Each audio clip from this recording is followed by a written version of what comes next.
है आपका हमारे चैनल में। सबसे पहले जानना चाहेंगे आज कथा के दूसरे दिन किस किस चरित्र का वर्णन किया गया और कैसा रहा भक्तों का यहाँ उत्साह। सबसे पहले आपके सभी इन चैनलों को मैं शुभ आशीर्वाद मंगल कामना प्रदान करता हूँ व्यासपीठ से, क्योंकि आशीर्वाद ही बढ़ते हैं। तो उसी के फलस्वरूप मैं आपके इस चैनल को और जितने भी अन्य चैनल हैं उन सभी को जो यहाँ पर उपस्थित हैं, सबसे पहले उनको व्यासपीठ से शुभ आशीर्वाद प्रदान करता हूँ।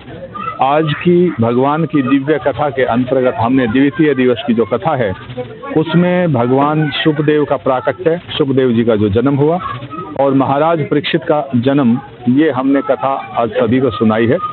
और उसी के अंदर किस प्रकार से भीष्म पितामह ने भगवान श्री कृष्ण के चरणों का ध्यान लगाते हुए अपने शरीर का परित्याग किया, इसी के अंतर्गत हमने एक और जो कथा दिव्य भगवान की है कि किस प्रकार से पांडवों की रक्षा करने के लिए भगवान श्री कृष्ण ने अपने धर्म के अंदर जो उन्होंने वो प्रतिज्ञा की थी कि मैं शस्त्र नहीं उठाऊंगा, और अपने भक्त अर्जुन की रक्षा करने के लिए उस युद्ध भूमि के अंदर वो रथ का पहिया उठा करके अर्जुन की रक्षा के लिए दौड़ पड़े थे, जिससे भगवान कृष्ण का एक नाम वीर गोपाल पड़ा था। वीर गोपाल की उपासना कभी भी मनुष्य जब भी परेशानी के अंदर होता है, दुखों में होता है, कष्टों में होता है, तो वीर गोपाल का अपने आप के अंदर एक अनुष्ठान है, मंत्र जप है, उसका अनुष्ठान किया जाता है, उससे संकटों से मुक्ति मिलती है। इस प्रकार की भगवान की दिव्य कथाओं का आज सभी ने श्रवण लाभ लिया। भक्तों की संख्या भी काफी अधिक रही, तो क्या कहें। हाँ, ये भगवान की कृपा है। ये मुरली मनोहर हैं, श्याम सुंदर हैं।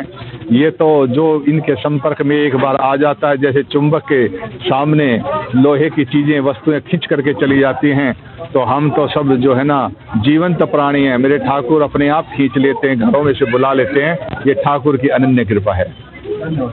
जी, मैं अनीता भारद्वाज यहीं गुरुग्राम से हूँ। आज भगवत कथा में आए हो तो कैसा लगा? क्या बहुत ही सुंदर कथा हो रही है हमारे गुरुग्राम शहर में, वैश्य समाज धर्मशाला में।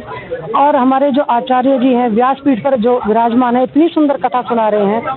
राजा परीक्षित जी के बारे में हमें बताया, और इस कथा से हमें सुनने को बहुत ही अच्छी शिक्षाएं मिलती है। किस तरह से हमें अपने जीवन में गृहस्थ जीवन रहते हुए भी हमें धर्म में भी चलना है, पूजा पाठ में भी करना है, और अपने घरेलू काम भी करने हैं। और बहन जी इतनी सुंदर कथा करा रही हैं, ये इसलिए बहुत बहुत धन्यवाद। जय श्री श्याम, जय श्री राधे।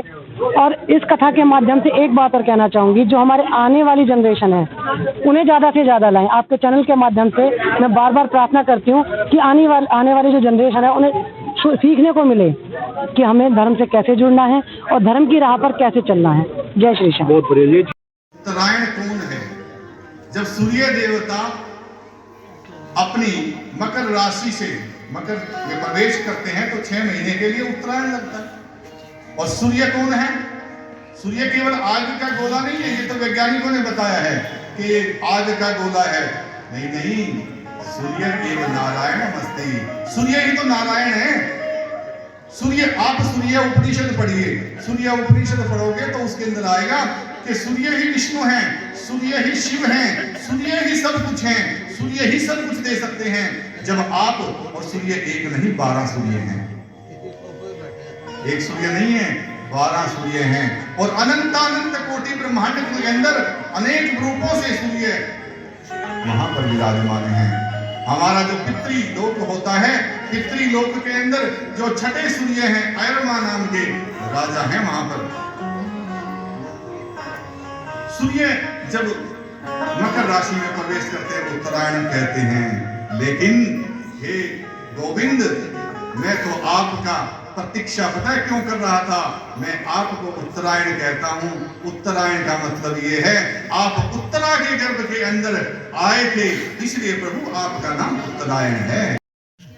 सर्वप्रथम व्यास गद्दी को प्रणाम करते हुए मैं सभी देवी और सज्जनों, आज के इस पावन अवसर पर माँ शीतला की शान ये अष्ट सिद्धियां, इसी के साथ ही व्यास गद्दी के पिछले भाग में रुद्र व्यास गद्दी के, और आज सुदामा और कृष्ण की सच्ची कहानी लागू हो रही है। अपने मित्र देखने के लिए आदरणीय पवन जिंदल जी आए हैं। उन्हीं के साथ कर्ता कर्म और क्रिया का रूप है। हम सब व्यास गद्दी की पधारे हुए हैं और राजा परीक्षित जो अर्जुन की तरह ही अपने दादा की तरह ही ज्ञान की मूर्ति है, वो